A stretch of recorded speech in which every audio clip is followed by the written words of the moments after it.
അനധികൃത പാറ ഖനനത്തിൽ പ്രത്യേക സംഘത്തിന്റെ അന്വേഷണം നടക്കുമ്പോഴും നൂറുകണക്കിന് ലോഡ് കരിങ്കല്ലാണ് നിർബാധം പൊട്ടിച്ചു കടത്തുന്നത്. കാഞ്ചിയാർ വില്ലേജിലെ പടുകയിൽ 500 മീറ്റർ ദൂരത്തിൽ പ്രവർത്തിക്കുന്നത് 2 അനധികൃത പാറമടകളാണ്. ജിയോളജി വകുപ്പ് സ്റ്റോപ്പ് മെമ്മോ നൽകിയ സ്ഥലത്ത് നിയമത്തെ വെല്ലുവിളിച്ചാണ് കുളം നിർമ്മാണത്തിന്റെ മറവിൽ പാറ പൊട്ടിക്കൽ തുടരുന്നത്. 24 എക്സ്ക്ലൂസീവ്.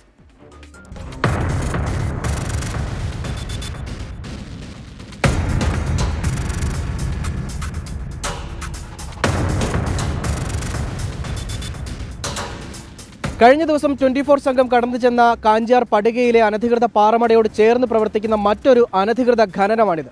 കുളം നിർമ്മാണത്തിന്റെ മറവിലാണ് ഇവിടെ നിന്നും ലോഡ് കണക്കിന് കരിങ്കല്ല് പൊട്ടിച്ചു കടത്തിയത്.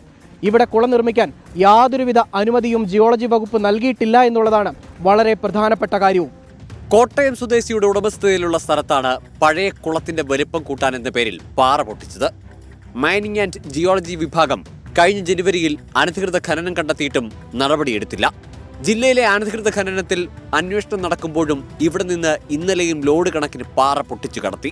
കാപ്പിത്തോട്ടത്തിനുള്ളിലൂടെയാണ് ഈ പാറമടയിലേക്ക് കടക്കേണ്ടത്. അനധികൃതമായി പൊട്ടിക്കുന്ന ഈ പാറമടയിലേക്ക് ആരെങ്കിലും കടന്നു വരുന്നുണ്ടോ എന്നറിയാൻ സസൂക്ഷ്മം നിരീക്ഷിക്കുന്നതിനാണ് ഈ CCTV ഉൾപ്പെടെ ഇവിടെ സ്ഥാപിക്കുകയും ചെയ്തിട്ടുള്ളത്.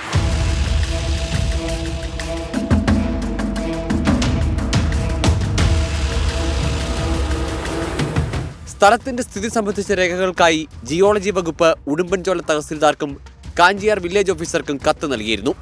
അനധികൃത ഖനനം സംബന്ധിച്ച് കട്ടപ്പന പോലീസിനും വിവരം കൈമാറി.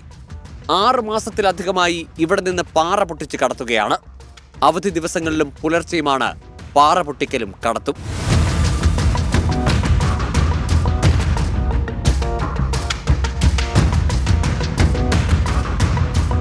അനധികൃത ഖനനത്തിന് സ്റ്റോപ്പ് മെമ്മോ നൽകിയ ഈ സ്ഥലത്ത് കഴിഞ്ഞ ദിവസവും വ്യാപകമായി കരിങ്കല്ല് പൊട്ടിച്ച് കടത്തിയിട്ടുണ്ട്. അതിനുപയോഗിച്ച എക്സ്കവേറ്റർ ഉൾപ്പെടെ ഇപ്പോഴും ഇവിടെ കിടക്കുന്നുണ്ട് എന്നുള്ളതാണ് ഏറ്റവും പ്രധാനപ്പെട്ട കാര്യം. നിയമവ്യവസ്ഥയ്ക്ക് യാതൊരു വിലയും കൽപ്പിക്കാതെയാണ് ഇടുക്കി ജില്ലയിലെ ഈ അനധികൃത പ്രവർത്തനങ്ങൾ നടക്കുന്നത് എന്നുള്ളതാണ് ആശ്ചര്യപ്പെടുത്തുന്ന കാര്യം. സുമിത്തിനൊപ്പം രാഹുൽ വിജയൻ, 24 ഇടുക്കി. നമ്മൾ ഈ പാറഖനനത്തെ പറ്റിയിട്ടൊക്കെ ഏറ്റവും കൂടുതൽ പറയുന്നത് ഏത് ഘട്ടത്തിലാണെന്നറിയോ? ഇപ്പൊ എല്ലാവരും ഇതിനെപ്പറ്റി മറന്നു പോകും. അത് മഴക്കാലം വരുമ്പോഴാണ്, അല്ലെങ്കിൽ പരിസ്ഥിതിയിൽ ഏതെങ്കിലും തരത്തിലുള്ള പ്രശ്നം വരുമ്പോൾ, മണ്ണിടിയുമ്പോൾ, അപ്പോൾ ആ സമീപത്തെ പാറകളെ കുറിച്ചെല്ലാം കുറ്റം പറയും. പക്ഷെ അതുവരെ ഇങ്ങനെ നിർലോഭം പാറ പൊട്ടിക്കുന്നതും ഇപ്പം പ്രകൃതിയെ നശിപ്പിക്കുന്നതും ഒക്കെ തുടരും. ഇപ്പം എന്തായാലും വേനൽക്കാലമാണല്ലോ, അപ്പം ഇപ്പം കുഴപ്പമില്ല. ഇനിയിപ്പോൾ ഒരു 2-3 മാസം കഴിയണം. മഴക്കാലം എത്തുമ്പോഴായിരിക്കും ഇതുമായി ബന്ധപ്പെട്ടുള്ള റിപ്പോർട്ടുകളൊക്കെ ഇനിയും കൂടുതൽ പരാതികളും ഒക്കെ വരാൻ പോകുന്നത്.